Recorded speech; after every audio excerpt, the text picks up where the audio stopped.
To our listeners, we have breaking news. A group of students from a prestigious international academy in Shanghai, originally scheduled for an academic tour of the United Kingdom, has had a sudden change of plans. Due to an unexpected critical technical failure with their aircraft, they were forced to make an emergency landing at John F. Kennedy International Airport in New York City. However, from the moment these students set foot on American soil, an unbelievable story began to unfold. "We never really knew anything about the United States. Not really," said Li Wei, the 18-year-old student body president, speaking for himself and his 24 classmates from China. "But what we found was more impressive than London could have ever been. It made us realize how naive we were." Within a few short days, their entire perspective shifted. What did they see in America that made these students decide to abandon their long-awaited trip to the UK and wish they could stay longer? This is the story of their unexpected American experience. Hello, my name is Li Wei. I'm an 18-year-old high school senior and the student body president at the Shanghai International Preparatory Academy. Our school is one of the top private institutions in China, renowned for its annual overseas study tours. Last year we went to Europe. 2 years ago we explored Australia. This year, our destination was the United Kingdom. The plan was a 1-week immersive tour of London and Oxford. To be honest, I didn't have high expectations for the trip. When talking with my friends, the general feeling was, well, it's London, it should be fine.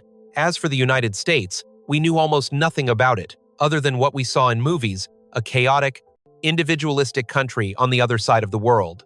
On the morning of our departure, I met my friends at Pudong International Airport. Everyone was buzzing with excitement. There were 25 of us students, along with 3 faculty chaperones. As we boarded, all we could talk about was what we would see and eat in London. But during the long flight across the Pacific Ocean, after a brief stopover in Anchorage, the unexpected happened. An announcement came from the captain. There was a serious technical problem, and we needed to land at the nearest major airport. The flight attendants asked us to fasten our seatbelts again. The atmosphere in the cabin instantly grew tense. Looking out the window, I saw the lights of a massive city at night, but it looked nothing like I imagined London would. The captain announced again that we would be landing at John F. Kennedy International Airport. At that moment, I didn't even know for sure where JFK was. May, the friend sitting next to me, quickly searched on her phone. "That's New York City," she whispered, "in the United States." Even as the plane touched down, I assumed it would be a quick stop, a few hours for engine checks, maybe one night in a hotel, and then we'd continue to London. But from the moment I stepped off that plane, I began to realize how wrong I was. My first second inside JFK International Airport was a shock. The sheer scale of the terminal was beyond anything I had ever imagined. Compared to the airport in Shanghai, it was sprawling, a chaotic yet vibrant tapestry of people from every corner of the globe. But it wasn't just the size. The floors were polished to a mirror shine, and everything, despite the immense crowds, seemed to have its place. What was even more incredible was the response of the airport staff. When they learned we were a group of students from China facing an emergency, an official immediately came over and tried to guide us in basic Mandarin. It wasn't perfect, but we could feel his sincere effort to take care of us. Even in an emergency, no one seemed rushed or annoyed. They patiently explained the details to our teachers. Going through customs and immigration was another impressive experience. The officer understood our situation and spoke simple, clear English, reassuring us there was no need to hurry. In China, I had rarely seen a government official with such a kind and patient demeanor. On the way to baggage claim, I took the opportunity to look around the airport. I could truly feel how well managed the place was. The directional signs were in multiple languages and were crystal clear. The facilities were all perfectly functional. But the most impressive thing was the attitude of the people. Despite hundreds of passengers moving about, no one was shouting or pushing. Everyone maintained order and waited patiently. This was a scene difficult to imagine back home. That night, we were taken into Manhattan and put up in a hotel near Times Square. I had no idea what the next few days would bring. I never imagined that in America, a country I thought was just a layover, an experience that would change my entire outlook on life was waiting for me. The next morning, the feeling of shock when I walked out of the hotel and saw the streets of New York City for the first time is still vivid in my memory. We decided to take the subway from Times Square to explore the city. From the moment we stepped into the station, it was like entering a different world. On the subway platform, the first thing I noticed was people's behavior. Even during rush hour, with massive crowds, Everyone lined up neatly to wait for the train. When the subway arrived, people waited for everyone inside to get off before they began to board in an orderly fashion. This was a level of public courtesy I had never witnessed in Shanghai. Even more astonishing was the atmosphere inside the train car. Despite being packed with people, it was quiet. No one was talking loudly on their phones or eating. Everyone was looking at their smartphones with headphones in, reading a book, or just quietly observing. Seeing this, I understood for the first time what true civic consciousness meant. The subway car itself was impressive. The floors and walls were clean, the lighting was bright. You didn't feel like you were underground at all. I later used the restroom in a station, and it was so clean I couldn't believe it was a public facility. Not only was there toilet paper and soap, but there was even hand sanitizer available. When we arrived at Bryant Park, my friends and I were speechless. Even though it was a public space with countless people passing through, there wasn't a single piece of trash on the lush green lawn. May actually started to cry right there. When I asked her why, she said it wasn't just shock at the cleanliness, but a deep admiration for a society where everyone worked together to maintain such an environment. The surrounding shops were also impressive. Every store was neatly organized, with clear price tags. The employees, seeing we were foreigners, greeted us with friendly smiles. Even when we couldn't understand each other perfectly, they used gestures and smiles to communicate, which made us feel incredibly welcome. That afternoon, we got lost, not understanding the street signs well, and with our phone maps struggling to pinpoint our exact location, we ended up walking in circles for over an hour.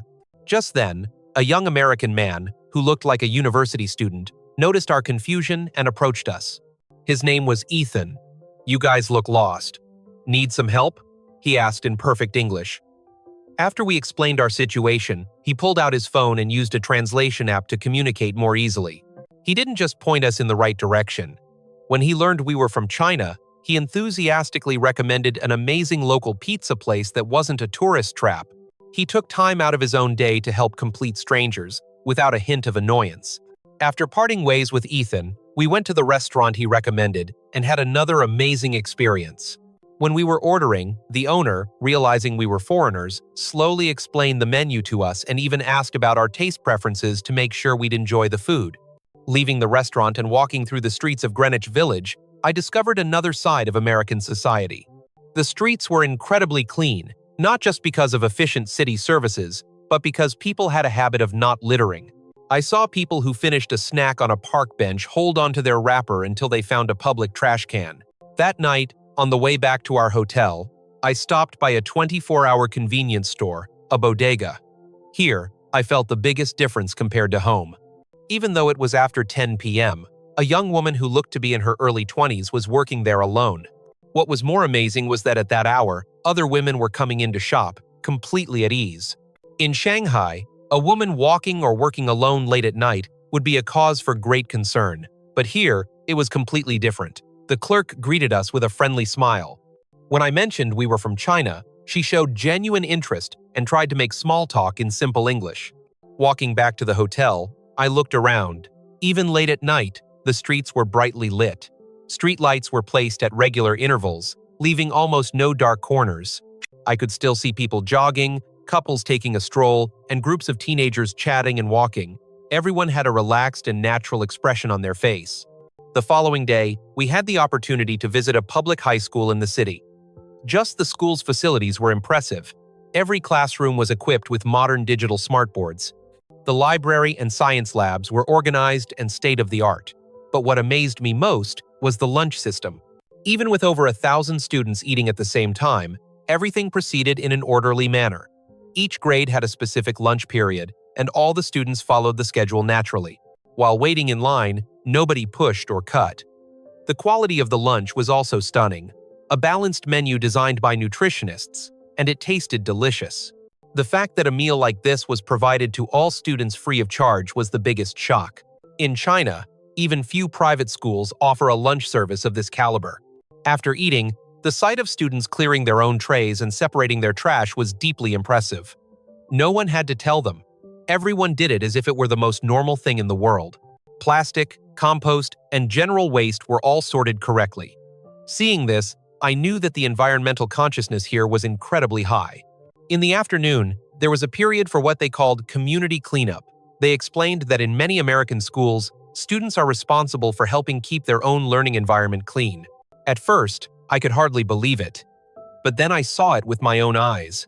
Students from each class divided up tasks and diligently cleaned, wiping down their desks, tidying the classroom library, sweeping the floor, and taking out the recycling. Students did all this work themselves. Witnessing this, I felt the uniqueness of American education. It wasn't just about imparting knowledge, it was about instilling a sense of community and responsibility. In China, cleaning the school is the job of paid janitors, but here, they saw maintaining the cleanliness of the space they used as their own natural duty. That evening, I had the chance to meet Ethan again. We met at a 24-hour coffee shop and talked about the cultural differences between the US and China. I learned so much. Ethan explained that he grew up seeing order and consideration for others as normal. It wasn't because someone forced him to do it, but because he believed it was the right thing to do. The rules that I initially might have found restrictive were actually the wisdom that allowed everyone to live together comfortably. I began to realize it then. The small inconveniences for each individual lead to the immense convenience of the whole society. It was this kind of thinking. Through my conversation with Ethan, I gained a new perspective on individualism and collectivism. In China, the culture of the collective is very strong. But in the United States, individual freedom and social responsibility were beautifully balanced. This, I thought, is the image of a truly developed society. After just a few days in the United States, I kept discovering more. On public transportation, young people would give up their seats for the elderly and pregnant women. On the street, people would naturally help someone in a wheelchair. Kind people gave directions to lost foreigners like us. None of this was a coincidence. It was a culture deeply rooted in American society. On the fourth day, I got a first-hand experience of America's digital technology. Ethan took me around to show me how Americans use technology in their daily lives. At first, I just thought of it as a technologically advanced country, but experiencing it was something else entirely. It started with ordering coffee in the morning. Ethan used an app on his smartphone to order our coffees in advance. When we arrived at the cafe, our drinks were already waiting for us. No waiting in line, and payment was already handled. Just having a system like this was amazing, but what was more impressive was how a regular university student used this technology so naturally. Getting on the subway was the same. Ethan just tapped his smartphone on the reader to pay his fare. There was free Wi-Fi on the train. In the Shanghai metro, the internet signal is often weak, but here, even deep underground, the connection was fast. Lunch was another interesting experience. Ethan scanned a QR code on the restaurant's window to join a virtual waitlist. We then walked around the neighborhood. When we got a text notification that our table was ready, we went back. No need to stand in line, we could use our time efficiently. Inside the restaurant, we ordered from a tablet on our table. The menu was digital, with detailed pictures and descriptions, and it even had a Mandarin language option. From ordering to paying, everything could be done right at the table. It was incredibly convenient. But amidst all this digital technology, the human warmth was never lost. That was the most impressive part. The barista at the coffee shop greeted us with a friendly smile. The waiter at the restaurant was attentive and kind. Technology didn't replace human relationships. It complemented them. That evening, I tried a food delivery app. Ethan showed me how to order food through a smartphone. There was a huge variety of restaurants and menus to choose from. After ordering, we could track the driver's location in real time. Within 30 minutes, hot food arrived at our hotel. What struck me was how polite the delivery driver was. Seeing I was a foreigner, he smiled brightly, greeted me, and handed over the food. It wasn't just a delivery, it was a demonstration of a true service spirit. From all these experiences, I understood the true meaning of technological development. On the fifth day, I had the chance to meet Ethan's grandmother. Even though she was over 80, she used a smartphone with incredible skill. It was amazing. She told me she shops online, makes doctor's appointments, and even video calls with her grandchildren. It was a completely different picture from my own grandparents in China. She said it was difficult at first, but the local community center offered free classes on how to use smartphones, so she was able to learn. It wasn't that the elderly were left behind. There was a system in place to help everyone move forward together. That was what was so impressive. This is the picture of a truly compassionate society, I thought. On public transportation, I had similar experiences. When people saw someone in a wheelchair get on the subway, Several people would naturally make space and offer assistance. No one gave an order, everyone just did it as if it were normal. Seeing this, I felt the maturity of American society. We also had a chance to visit a clinic, as one of our teachers felt like she was catching a cold. We went to an urgent care clinic nearby. The entire process, from registration to seeing a doctor, was systematic. The wait time was short, and the cost was reasonable. The doctor even showed interest in me as a foreigner and explained the American healthcare system. At the pharmacy, we had another impressive experience. The pharmacist looked at the prescription, filled it correctly, and of course, explained in detail how to take the medication. He even made an effort to explain it in simple English for us. This kind of detailed, considerate care made me feel incredibly grateful. That night, Ethan and I went for a walk along the Hudson River waterfront. Even though it was late, many people were out exercising or relaxing. There were families, couples, and groups of friends, all enjoying their time. Crucially, everyone looked safe and peaceful. The facilities provided along the river were impressive. There were dedicated bike lanes, separate from the pedestrian paths. There were clean public restrooms and other amenities. It felt like everything was designed for the public's comfort. That night, on the way back to the hotel, I thought it over. In the United States, technology and human kindness are seamlessly integrated. This is the image of a truly developed society. Simply being economically rich or technologically advanced doesn't make a country truly civilized. I realized this. On the morning of the 6th day, the airline contacted us. The plane was repaired. We could now depart for London as originally planned. This should have been good news, but strangely, my friends and I felt conflicted.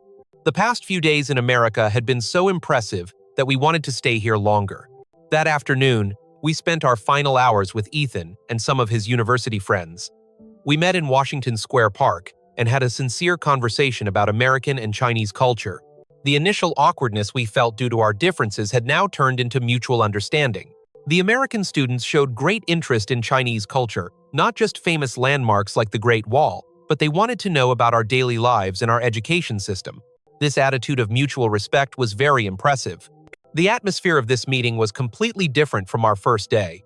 The feeling of alienation from cultural differences had transformed into a strong friendship.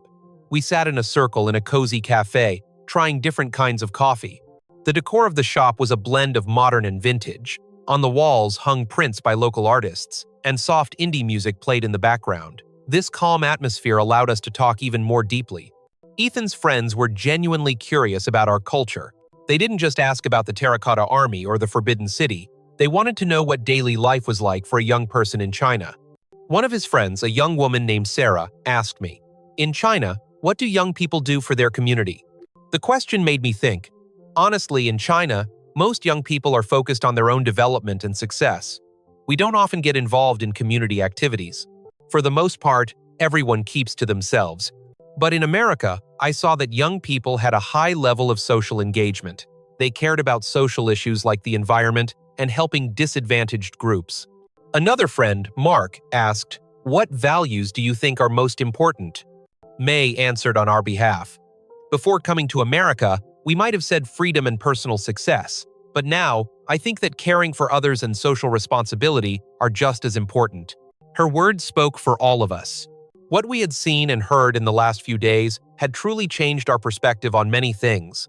The owner of the cafe, a man in his 60 seconds, overheard our conversation and joined in.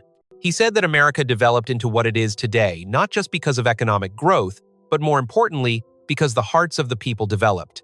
When everyone thinks about others, he said, society as a whole gets better. The owner went on to talk about the history of social change in America, from the civil rights movements to today.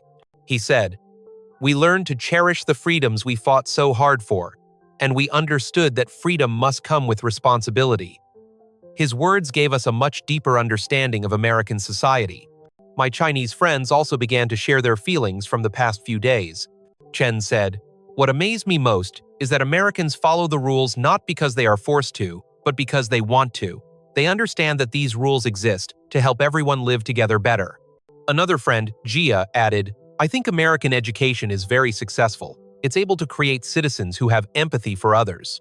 May recounted the moment she cried near Bryant Park. It wasn't just because of the cleanliness, but because she was moved that everyone was trying to preserve this goodness. She explained her feelings in detail. In Shanghai, we're used to a certain level of messiness and think it's normal. But here, I saw people willingly take care of public spaces. No one was watching them. It was a genuine love for the collective space. Listening to my friends share, I reflected on my own changes. A few days ago, I might have felt that lining up or separating trash was a hassle. But now, I understood that these small behaviors reflect the level of a society's civilization. When everyone makes a small effort, it creates an environment that benefits everyone. Our new American friends also shared their perspectives on their own society honestly. Ethan said, "America isn't perfect. We have a lot of problems we need to solve. But we have a shared belief that we have to make society better." Sarah added, "We're taught to have a sense of public service from a young age, but it's not a burden, it's an honor. To be able to contribute to society is something very meaningful." This atmosphere of mutual respect in our conversation was deeply impressive. In China, different groups of people often lack this kind of sincere exchange. Everyone is used to staying within their own circle. But in America, I felt a culture that was open and accepting of differences. People were willing to listen to different opinions and learn from diverse perspectives. As evening fell, we moved our conversation to a food truck festival nearby. The festival was buzzing with life. There were dozens of trucks selling food from all over the world. People were everywhere, but it wasn't chaotic. We tried all sorts of American street food, gourmet tacos, lobster rolls, artisanal burgers. Each dish had its own unique flavor and history. The vendors, seeing we were foreigners, were eager to recommend their food. Some even tried to say simple phrases in Mandarin to us. This friendliness made us feel especially warm. While we ate, we continued our deep cultural exchange. One of the American students asked us, "When you go back to China, what do you want to change?" The question made us all think. I replied, "I want to bring back the sense of civic consciousness I learned in America. I might not be able to change the whole society, but I can at least start with myself and influence the people around me." May said, "I want to promote environmental education at our school to help my friends understand the importance of recycling and protecting the environment." Chen said, "I want to join more volunteer activities to help those in need." Hearing our ideas, our American friends were supportive and encouraging. Ethan said, "Change doesn't happen overnight. But as long as someone starts doing something, it will create a ripple effect." After the food festival, we went for a walk along the Brooklyn Bridge Park waterfront. The Manhattan skyline at night was breathtakingly beautiful. The water reflected the lights from the skyscrapers. A cool breeze blew gently. Even though it was late, the waterfront was still filled with people exercising and walking. Everyone looked safe and relaxed. We sat on a bench by the river, looking at the view, and shared our life stories. Ethan told us his dream was to be a teacher, to help nurture more students with a global perspective. Sarah wanted to work in environmental policy to help America develop sustainably. Listening to the dreams of these young Americans, I was impressed by their commitment. They weren't just thinking about personal success, they were concerned with how to contribute to society and the future of humanity. This kind of broad perspective was something I rarely saw among my peers in China. In that moment, I understood what the true strength of American society was. It wasn't its advanced economy or modern technology. It was because the people here had a desire to make the world a better place. When the young people in a society have dreams like these, that society will surely continue to advance. When it got very late, we had to say our goodbyes. Though we had only been together for a few days, we had built a deep friendship. We exchanged contact information and promised to stay in touch, to keep learning from each other. As Ethan walked us back to our hotel, I looked back at the New York City skyline, my heart filled with a mix of emotions. Tomorrow, we would have to leave this place that had changed our perspective on life, to travel to our original destination, the UK. But I knew that America had planted a seed in our hearts. This seed would travel back with us to China and would grow in our lives. It would always remind us of what true values we should pursue, what a meaningful life truly is. America didn't just teach us about external politeness and order. It taught us about internal compassion and responsibility. This was the most precious thing in our lives. 6 months later, I applied to the exchange student program at Columbia University. Although my English skills were still developing, I was confident that my enthusiasm was second to none. Fortunately, I was accepted, and I was able to return to the United States. The overwhelming feeling of arriving at JFK Airport again, a year later, is beyond words. This time, I wasn't a lost tourist, but a student, which allowed me to understand and experience American society on a much deeper level. Ethan came to meet me at the airport. The joy of seeing each other again after a year was immense, but when he heard me greet him in improving English, he was genuinely surprised. My life at the university was another continuous learning experience. Studying and working on projects with American students allowed me to experience the excellence of American education firsthand. Through various club activities, I also got to learn what young Americans think and how they live their lives. Now, when I look back, that emergency landing at JFK Airport was the most important moment that changed my life. Through the country called the United States, I learned the meaning of a truly developed nation and realized what kind of person I should strive to be in the future. Most importantly, my perspective of the world became wider. This was the greatest lesson I learned. Now, I have a dream. After I return to China, I want to use what I learned in America to contribute to my country's development. One day, I want to be a bridge between the US and China. And the starting point of it all was that one unexpected emergency landing. What I discovered in America wasn't just clean streets or advanced technology. What was truly impressive was the caring hearts of the people and the civic consciousness that made them think of the collective good. These were not things forced by laws or regulations, but a culture that people practiced voluntarily. The experience in America made me understand that true development isn't about taller buildings or more advanced technology. It's about the enrichment of people's hearts and the warmth of a society. Now, I want to be someone who can spread this kind of culture in China. Although I still have much to learn, I believe that the journey that began with that unexpected landing will continue. America didn't just teach me about external change, it taught me about internal growth. This precious experience will be the compass of my life, guiding me in the right direction. During my exchange year in the United States, I had the opportunity to travel and explore different parts of the country in depth.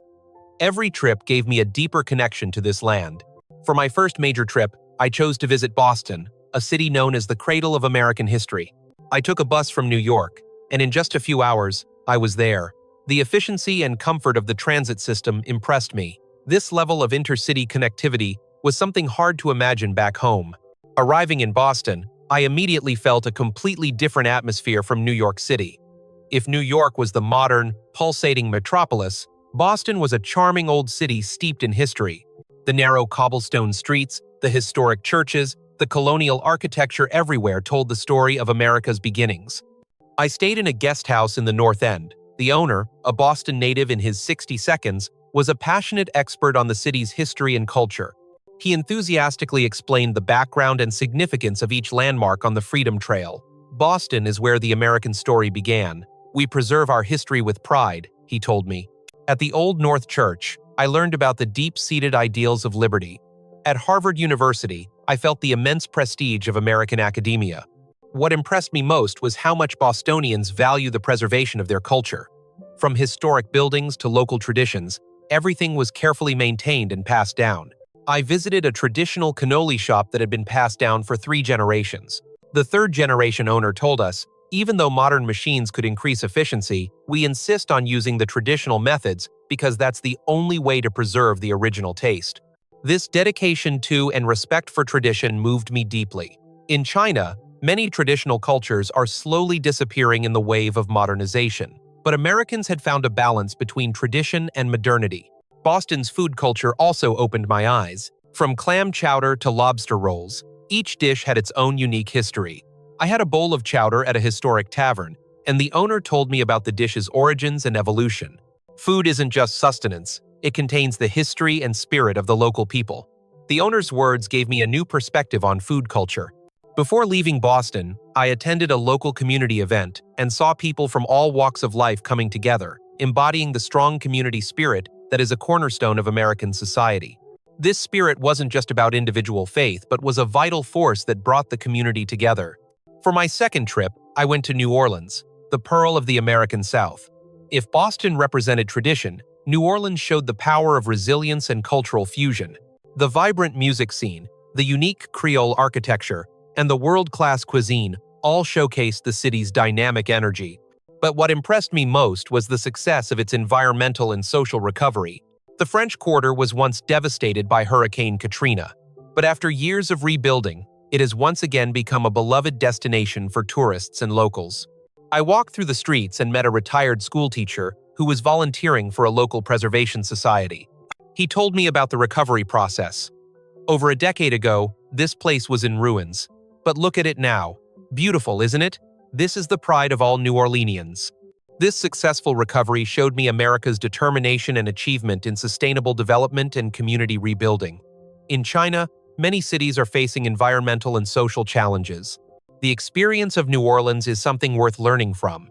The culture of New Orleans was also unique. I visited neighborhoods filled with beautiful shotgun houses and Creole townhouses. These historic buildings have been preserved and transformed into chic cafes, art galleries, and boutiques. Old buildings were given new life. This concept of adaptive reuse impressed me. It wasn't about tearing everything down and building anew, but about adding new elements while preserving the traces of history. My third destination was a world away, Yosemite National Park in California. From New Orleans, I flew to the West Coast. The scenery along the way was breathtaking. The granite cliffs rising from the valley floor and the giant sequoia trees were awe-inspiring. My first impression of Yosemite was its pure, untouched, natural beauty. The grandeur of El Capitan, the serenity of Mirror Lake, every view left me breathless. But more importantly, I experienced the significance of nature conservation. I joined a ranger-led walk and learned about the park's ecosystem. Seeing the vast wilderness, I felt a deep sense of the urgency of protecting the environment. A park biologist told us, "Our national parks are the lungs of our country. Protecting them is protecting our own future." This activity helped me understand that environmental protection is not just the government's responsibility, it requires everyone's participation. In Yosemite, I also had the chance to learn about the history of the national park system. The philosophy of preserving these lands for future generations inspired me. In the wave of modernization, we often neglect our relationship with nature. But the people here reminded us of the importance of this connection.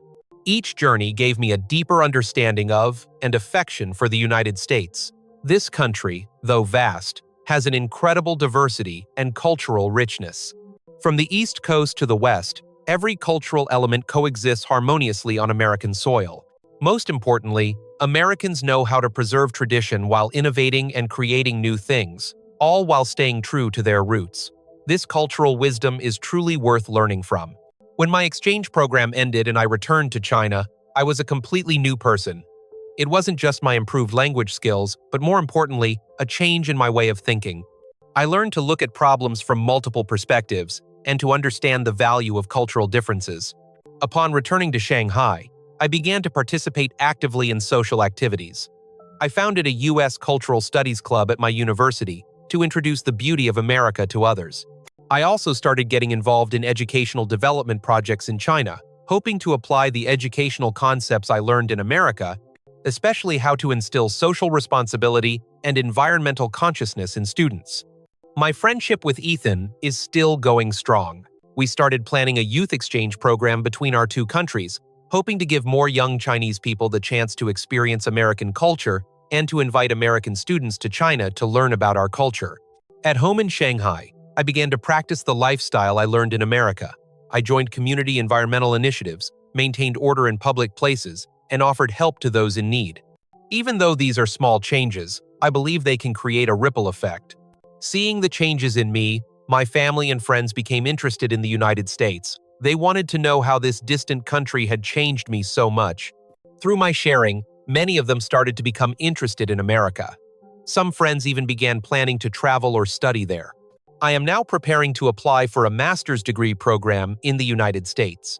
I hope to learn even more deeply and, in the future, contribute to the development of the relationship between our two countries.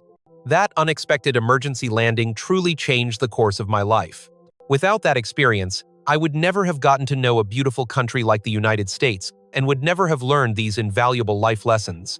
The most important thing America taught me is that true progress comes from spiritual growth. It's not external wealth, but internal richness that is the key. When you think of others, think of the community, society becomes more beautiful. This principle doesn't just apply to America, it applies everywhere in the world. Now, I have a dream for the future. I want to be a cultural ambassador who connects the US and China, helping the people of both countries understand each other more deeply, promoting cooperation in education, culture, and youth exchange. The starting point of this dream was that emergency landing at JFK Airport. Sometimes, the best things in life come from unexpected opportunities. That emergency landing seemed like a stroke of bad luck, but for me, it was the greatest fortune. It allowed me to discover a new world and a new self. This beautiful country didn't just give me knowledge and skills, more importantly, it gave me dreams and hope. It made me believe that with effort and sincerity, we can make the world a better place. Now, when I think back to that first night at JFK Airport, staying in that hotel near Times Square, not knowing what would happen next, at that time, I never thought that just a few days' experience could change my life so profoundly. The gift America gave me was not just good memories, but a new perspective and new values. Now, I am proud to be a friend of the American people and hope that in the future, I can contribute to the friendship between our nations on this land. That unexpected landing was truly the most important turning point of my life. Thank you, America. Thank you to the warm American people. Thank you, Ethan, and everyone who reached out to help me. This story is still ongoing. My journey in America is not over. It will continue throughout my life and be the driving force that pushes me forward. For today, that's all of the story. What did you think of the story of the Chinese students who experienced an advanced culture during an emergency landing in the United States on their way to the UK? Please leave a comment to encourage the main character of this story. If you enjoyed this story, please like and subscribe. Thank you for listening.